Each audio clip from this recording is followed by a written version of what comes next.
This game was played by two true legends of the game, two former world champions, Emmanuel Lasker with the white pieces and José Raúl Capablanca with the black.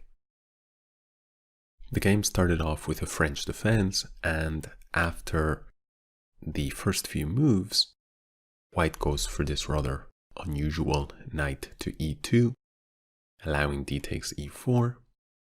White cannot immediately capture the pawn, but the point is that black must now decide what to do with the bishop, and so he has a couple of choices. He can retreat the bishop, in which case white now can take the pawn, or in the alternative, black can capture the knight, but in this case white will hopefully intends on recapturing this pawn at some point, but at the very least white now has the bishop pair. In any case, Capablanca did indeed retreat with the bishop to e7, knight takes e4, knight f6, knight 2 to c3, and here is the first move that actually is a little mistaken and begins to get Capablanca into a little bit of a passive position. In my view, the best move here is the move knight to c6, which immediately pressures the pawn on d4. White would have to play a move like bishop to e3. And notice how the white bishop is now tied down to the defense of d4. Because of this active knight, we see again that activity of the pieces, the A in our acronym. However, black chose the move knight b to d7, and this completely released any pressure on d4, allowing white to bring his bishop onto f4. Notice how now the bishop, instead of being tied down to the fence of d4, has no sort of responsibilities, but instead is just eyeing up that c7 point. Black captured on e4, captured, knight f6, this was of course his point, and let's fast forward a few moves here. And we notice that in this position, well, white's position is very comfortable because of a classical problem in the French defense, and that is the activity of this bishop. When you put that pawn, those central pawns, on e6 and d5 like you do in the first two moves of the French defense, you can end up hemming in this bishop, making it very difficult for the bishop to become an active piece. So in this situation, white's two bishops are very much active, and black's two bishops, especially this one here on c8, is problematic. In addition, if we think to the S in swap, well, who has more space? White has this pawn here, this central pawn on the 4th rank, while black only has his central pawn on the 3rd. So we can see that clearly white has more space. So therefore black has less active pieces and more space. He really needs to try and fix his problems before going on the offensive. Remember what I said at the beginning, that when you find yourself in a passive position, you often need to sort of play reactionary chess, and if you instead lash out too early and go on the offensive, it will typically sort of blow up in your face. So here we see that black plays the move queen to d5, a queen sortie before completing his development. And white, probably not even the strongest move in the position, but Lasker plays a move that sort of just highlights the ineffective nature of this early queen sortie. White goes queen e2, and is basically just saying that if you take the pawn on g2, I'll go bishop e4, queen h3, and rook g1, and sure, you won a pawn, but now your queen, similar to the last example with queen takes b2, now your queen is a little bit misplaced. I have this semi-open g file and my bishop has improved because look at the activity of this bishop. It's eyeing up the entire board, whereas the bishop on c8 has yet to actually move. So this would have been very favorable for white, though perhaps best for black anyway. Black instead went with the move c6, and this I really don't like, because once again, we see all of these pawns here near the center are on light squares, and that's fine, but you really want to make sure that the bishop on c8 is not actually on c8. It's ideally stepped out of the pawn chain in some way, perhaps bishop to f5 at some point before you played this kind of a move e6. Of course, that's never an option when you play the French defense. White castled, rook to e8, and we see that with rook to e8, black wants to push e5. So therefore at least black has a plan, right? In fact, that is wrong. White once again shows after rook a to d1 that black doesn't really have a plan at all, because if black does push on e5, then after the simple d takes e5, bishop takes e5, the point behind rook a d1 is revealed. White captures on h7 with check and the queen falls. So we see once again that black's threats are actually, sort of pseudo threats, and white just shows that in fact he's not scared of any of them, because if black does go in for those complications, they're going to work out in white's favor. Why is that? Well, very simply, because white has better developed pieces, or put a different way, better piece activity.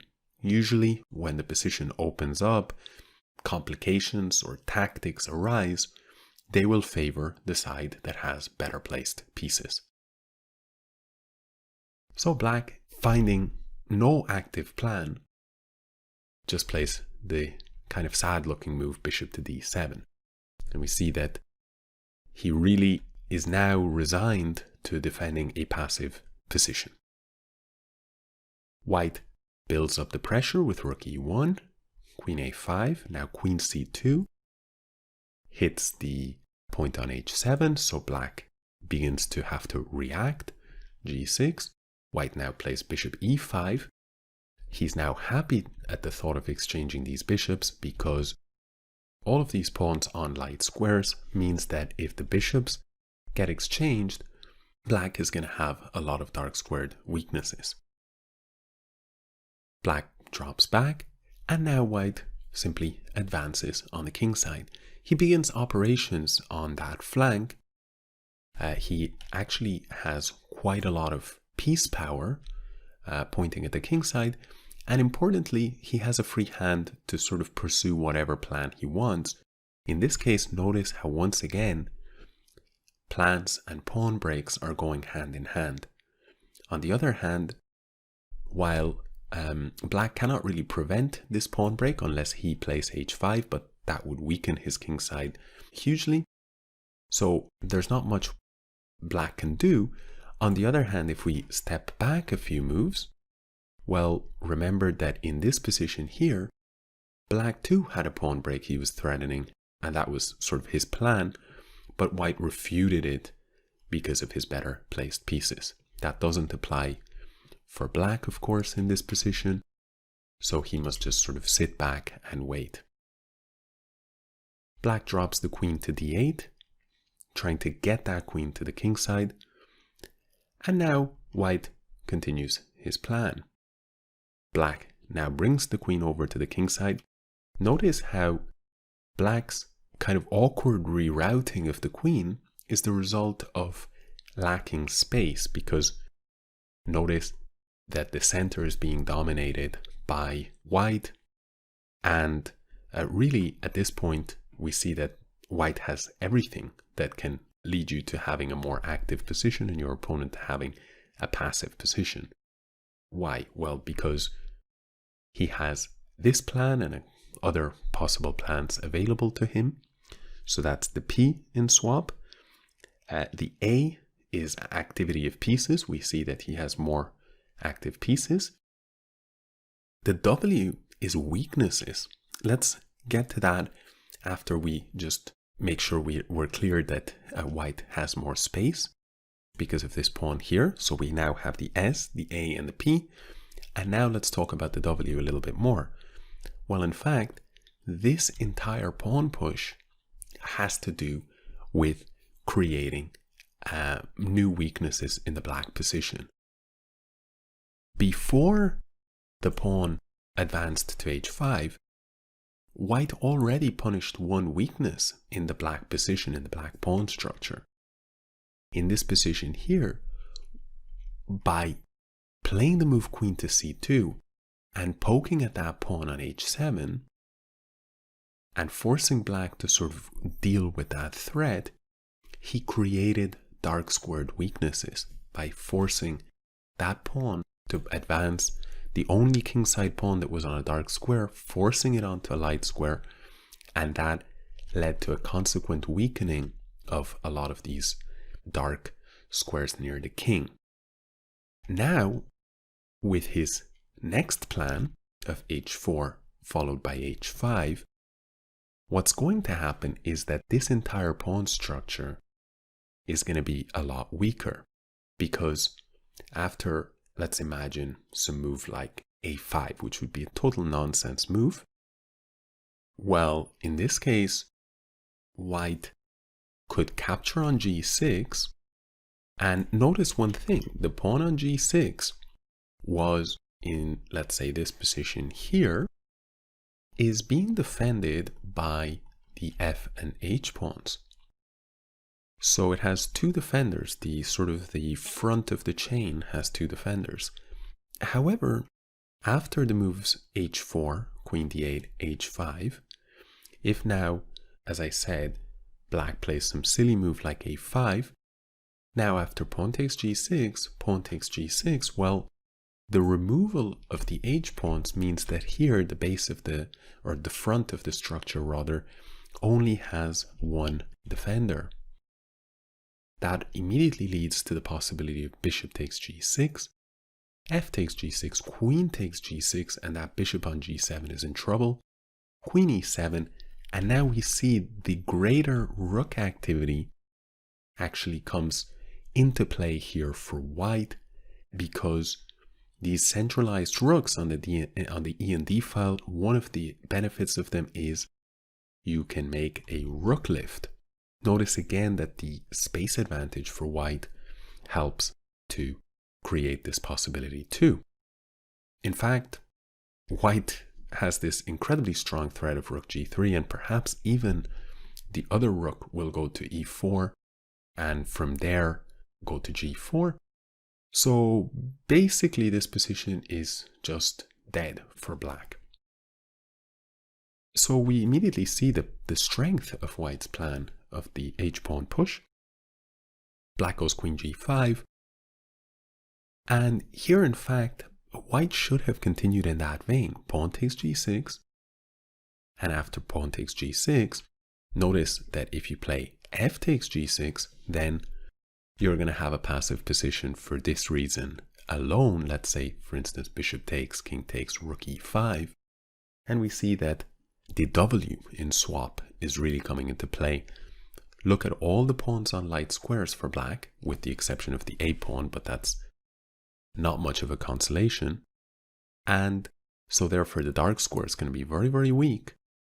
And the other consequence is that your bishop is going to be, being of the same color as your pawns, is going to be lacking in options. So this would really be very horrible.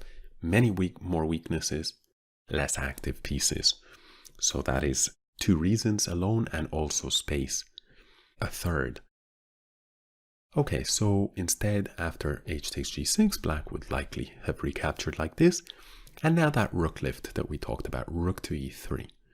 Once again, white is simply the one carrying out strong threats and strong plans. He intends on doing something very similar to the last line we looked at. And the problem for black is he actually has no counterplay. He cannot break with any pawns, because the only pawn break we might find in this position is to move pawn to c5. But black is simply not prepared to play this kind of a move. And even if he is prepared to play it, it doesn't actually carry too much of a threat. For example, if you do play c5, white can go rook g3, and I just checked the computer line on this just to see what it thought, and this is what it showed me. The following moves. We see a strong build-up of that kingside attack, and after this set of exchanges, we see that all of the white pieces are involved in the attack, and the queen is somewhat precariously placed. So if you play d takes c3, we would already see a move such as rook to g5, and after queen d1 check, king h2, c takes b2, we see that sure, okay, black's actual plan of c5 being somewhat active got him pretty much, as close to a dream outcome as possible as far as that goes. But in the meantime, white's attack on the king side has built up tremendously, and after the move queen to h4, it's simply game over. It's actually forced checkmate, so black can promote if he wishes, can even capture the bishop, but nothing will help because white will not capture back, but instead he will just play queen h8 checkmate. So therefore we see that black in this position here really doesn't have too many options. He only has one active plan, but white's plan is a lot stronger than black's. So instead anyway, Lasker continued with the move bishop takes g7, king takes g7, and rook to e5, improving the placement of his rook, queen e7, and once again rook d to e1, doubling up on the e-file, rook g8. Notice how still black has not solved the problem of this inactive piece.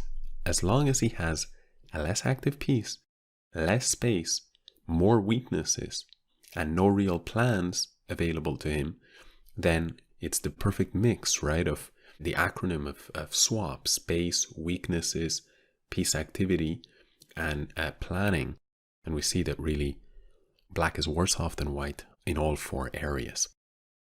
Queen to c1, the queen steps onto those dark squares, eyeing them up, and after rook d8, rook 1 to e3, bishop to c8. Notice how black is more or less just shuffling his pieces around, trying to get this rook into play. On the d file, perhaps we'll play rook d5, but it all comes too late. Rook to h3. Those white rooks are far more threatening than black's, and again this bishop is completely in the game, unlike black's. The game is already winning for white. There's nothing to be done. Black steps back to f8, and now queen to h6 comes in with check.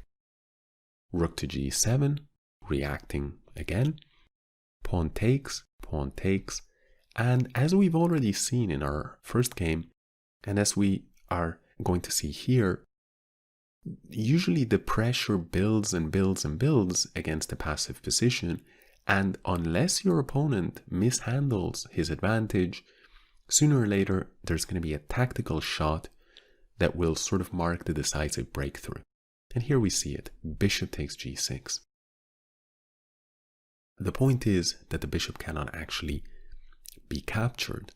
In the game, black played the move queen to f6, but after rook g5, king e7, the rook went to f3, and black was actually losing his queen. Capablanca, the great Capablanca, loses his queen, and notice that lack of space combined with the activity of the white pieces means the white pieces control a lot of squares, the space controls even more squares, so it's very easy for the opponent to run out of options.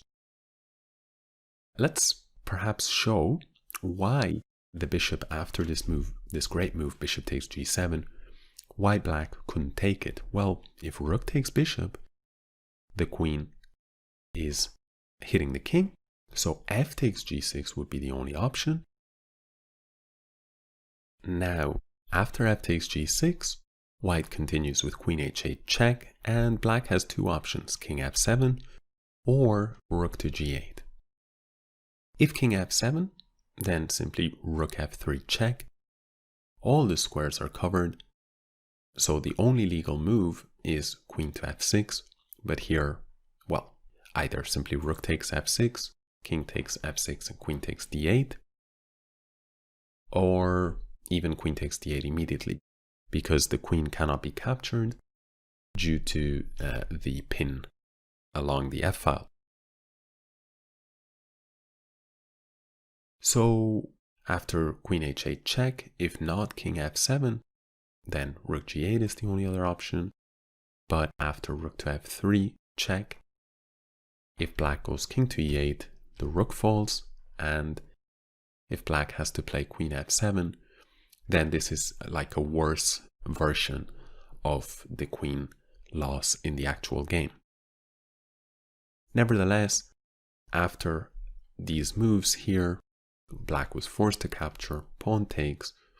He did play this move rook d to g8, which is a clever continuation, but after king f1, rook takes, rook takes, rook takes, queen h2, we see that he still hasn't solved the problem of this bishop, and he also hasn't solved the problems of the dark squares that are chronically weak when you place all your pawns on light squares like black has done. In addition to this, he is now down material after the combination, so the position is entirely hopeless. We won't show the rest of the game. Capablanca struggled on for almost another 30 moves before eventually resigning in the following position here, which is not too different from where we left it. So that shows Capablanca's resilience, but he did sooner or later resign. So those have been two, I hope, very instructive games. And those were games from great masters. And, well, we've seen in both of these examples space as a key factor in determining passivity, weaknesses, who has the most weaknesses, activity of pieces, that's the A, and planning. So that is swap, or, if you are, an insect lover, then you can switch to wasp. A dog lover, you can switch to pause. You really have many options. You can, of course, choose not to use these silly acronyms at all, right? But anyway, I hope that helps you to recall them. I hope you enjoyed this series. I hope you enjoyed the examples presented, and I will see you in the next section.